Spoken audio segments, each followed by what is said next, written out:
Sponge bathing a newborn, a guide. Even though they've just descended to Earth, new babies also require proper hygienic care, including bathing. To bathe a newborn baby is an activity that requires skills and many precautions.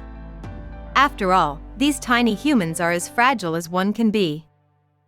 There are different ways to bathe a newborn baby. One of those includes a sponge bath newborn. If you are wondering how to properly get your baby squeaky clean, then this article is just for you. Here is all you need to know about sponge baths. What's a sponge bath? As its name suggests, a sponge bath makes use of a sponge or a cloth.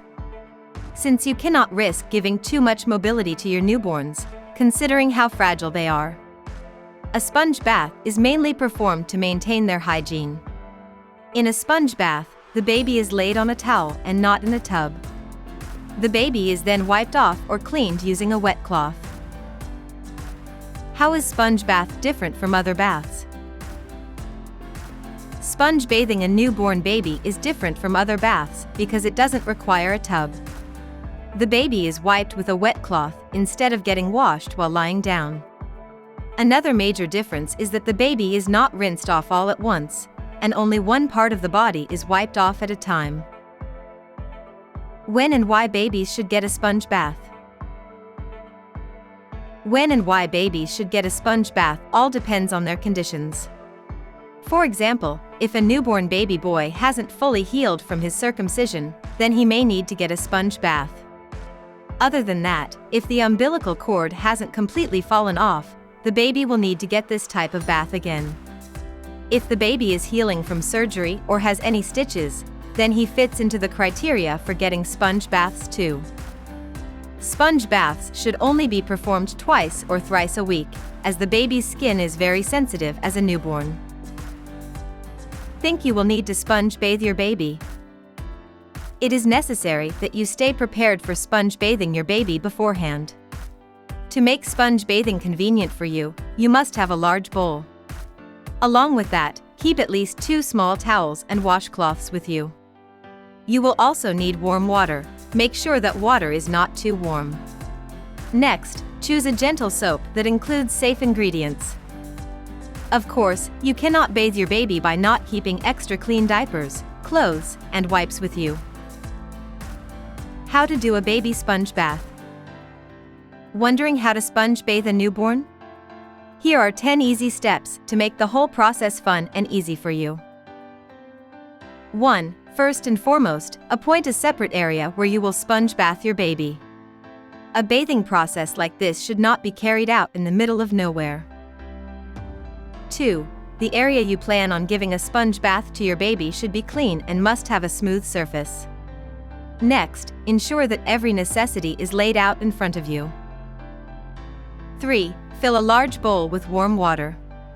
Check the temperature before proceeding further. The water should not be hot and should be around 998.6 to 103.9 degrees Fahrenheit. 4. Along with that bowl, ensure that the room is warm too. No fan or air conditioner should be left switched on. 5. Wash your hands thoroughly. 6. Undress your baby carefully and lay them on a towel. 7. In a sponge bath, wipe your baby clean by taking one section of the body at a time. First, start by wiping his face, head, and behind the ears. Using a cotton ball, wipe his eyelids very carefully. After that, wash the baby's chest, private parts, arms, and legs. 8. Wash your baby's head using a gentle baby-safe shampoo. 9. Wipe the leftover soap residue as it can be harmful if left like that. With a dry washcloth, wipe off your baby's body one last time and wrap him in a towel or blanket. Make sure to dry the baby's skin and don't rub. 10. In the end, apply a baby lotion all over the baby's body. Dress him up in new clothes, and that's it. How to keep bathing supplies clean. It is vital that you take care of the bathing supplies after sponge bathing your baby. Hang the towels or washcloths in an open area to make them dry and free from any microorganisms.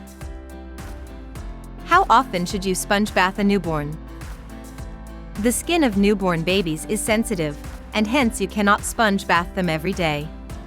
Sponge bathing your baby once or a maximum thrice a week is more than enough. When can babies transition to other types of bath? As mentioned earlier, you sponge bathe your baby due to a particular reason. These reasons include the umbilical cord not falling off, surgical scars, and stitches. When your baby gets rid of the issue, it's time to transition to other baths. Precautions of sponge bath.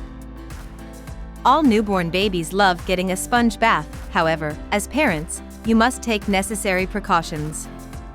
First and foremost, never leave your baby alone, even if it's only for a few seconds.